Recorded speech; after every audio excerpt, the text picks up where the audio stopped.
को जानता था, क्राफ्ट गुरुजी के नाम से संबोधित करते थे। तो क्राफ्ट गुरुजी और उनके साथ आए तमाम उनके परिवारजन, मेरे मामा जी, दोनों मामा जी और बाकी सारे लाना चिता एरिया के वरिष्ठ गण, माताएं, बहनें एवं भाइयों, सबसे पहले मैं क्राफ्ट गुरुजी को उनकी सेवा निवृत्ति पर अग्रिम शुभकामनाएं देता हूं और उनके स्वस्थ एवं दीर्घायु जीवन की कामना करता हूं।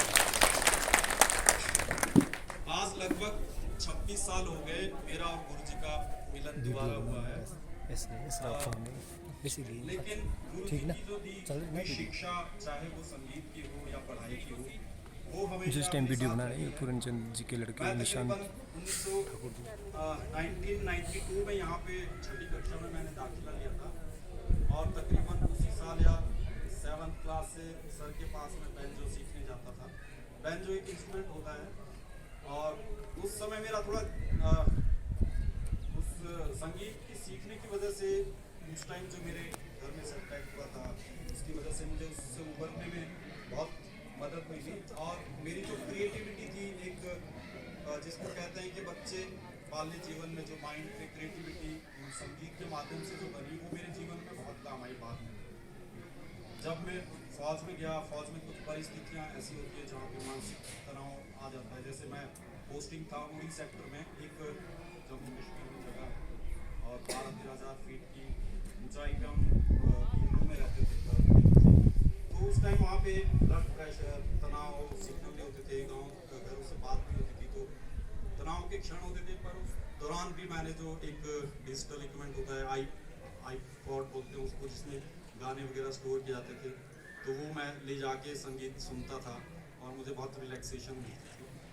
और इसी तरह से संगीत की वजह से ही मेरी जो संगीत में रुचि रही, मुझे जोधपुर में जैसे हमारे जो सम्राट गज़ल के जगजीत सिंह जी के कार्यक्रम में जाने का भी सौभाग्य प्राप्त हुआ। और कैलाश खैर, एक और जो भारत के बहुत बड़े सूफी संगीत के गायक कलाकार हैं, उनसे भी मिलने का मौका मिला। इसी वजह से, क्योंकि गुरुजी ने बाल्यकाल में ही मेरे से संगीत में मेरी रुचि इन्होंने बढ़ाई और बहुत सारी, मतलब अभी भी मेरे पास पियानो एक है, मैं उसको बजाता रहता हूँ। अपने बच्चों को भी संगीत की रुचि बढ़ाने में उनकी मतलब मैं रुचि बढ़ाने की कोशिश कर रहा हूँ। और कुछ यादें और भी है, जैसे एक बार जब हम माजरा स्कूल गए थे, तो सर थोड़े से अनुशासन के प्रति भी बहुत सख्त होते थे। उस दौरान माजरा स्कूल एक बार पहले भी गए थे हम, तो वहाँ पे साइकिल्स मिलती थी 5 रुपए में 1 घंटे के लिए सीखने के लिए। तो हम 3-4 लड़के, अभी हमारा सामान भी, हमें जो कमरा मिला था वहाँ पे पहुँचा नहीं था, हम बाजार से ही 3-4 लड़के गए, साइकिलें हमने हायर की। गुरुजी को पता चला, गुरुजी ने बाजार में ही हमें मुर्गा बनाया और बड़ी सारी, मतलब तो ये सब जो उस दौरान की जो सीखें हैं, वो मेरे जीवन में काफ़ी मतलब मदद मेरे को मिली।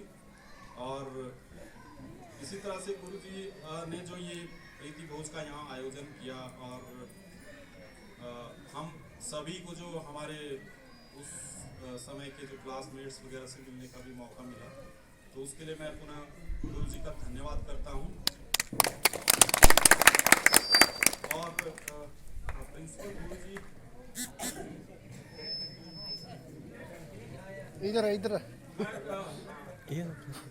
गुरुजी से मैं मिला और मैं स्पेशली एक दिन आऊँगा और स्कूल में बच्चों को, जैसे अब मैंने तो अपना फौज का जो जीवन है वह व्यतीत कर लिया, कुछ एक्सपीरियंसेस मेरे को है फौज के बारे में।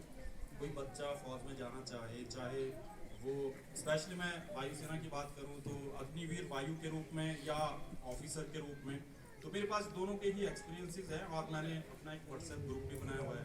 राजगढ़ की कुछ लड़कियां और कुछ लड़के में से मैं गाइड कर रहा हूँ उनको भी। कुछ मैं पुणे में भी जब पोस्टिंग था तो वहाँ पे भी कई बच्चों को गाइड किया, उसमें से 2-3 तो ऑफिसर भी बन गए। तो मैं स्पेशली एक दिन आऊँगा और मैं यहाँ के बच्चों को भी चाहता हूँ जो इच्छुक हूँ फौज में जाने के, तो उनको मैं गाइड कर सकूँ। मैं अपने स्कूल के लिए एक छोटी सी भेंट लाया हूँ, तो मैं प्रिंसिपल सर को बुलाना चाहूँगा।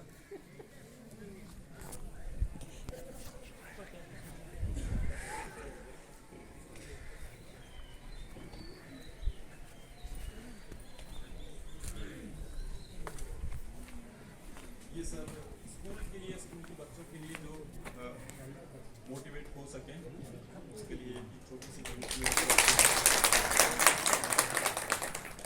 Thank you sir. इसी के साथ मैं अपना संबोधन समाप्त करता हूं और पुनः क्राफ्ट गुरु जी को उनके सेवानिवृत्ति पर अग्रिम शुभकामनाएं एवं उनके स्वस्थ एवं दीर्घायु जीवन के लिए शुभकामनाएं देता हूं। धन्यवाद।